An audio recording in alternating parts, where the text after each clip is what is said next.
Ban on camping will start to be enforced next Monday in Portland, according to city officials. Well, this comes after the city council passed a revised public camping ordinance last month. Fox 12's Adrian Thomas joins us live to break it all down. Adrian?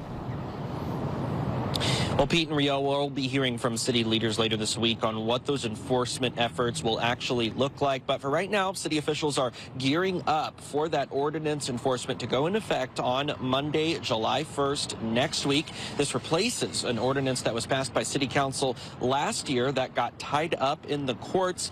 We also spoke to a local homeless services provider and advocate, and he tells us he's unsure right now how effective ordinance enforcement might be. The new camping ban ordinance, which takes effect on July 1st, clarifies the definition of camping and stresses that those who have access to reasonable alternative shelter or decline an offer for such shelter could face consequences. This includes a $100 fine or up to 7 days in jail. The ordinance bans camping in areas in the public right-of-way, such as a sidewalk, or in an area blocking a business, private property, or in areas marked no trespassing by the city. The ordinance does permit people to camp, provided they follow these rules and don't have access to shelter.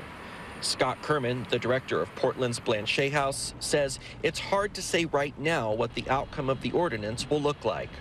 To fine the people we serve $100, you might as well fine them $1 million. I mean, they can't pay $100. They couldn't really pay a $10 fine.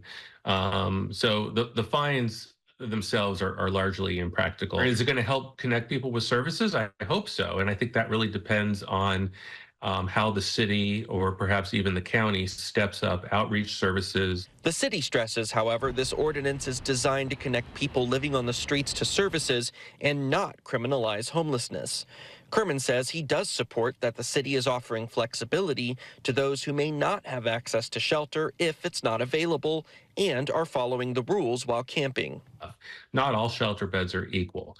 We have a diverse community of people who are unhoused and in need of shelter, and we don't necessarily have all the different kinds of shelter opportunities that would fit everybody's needs.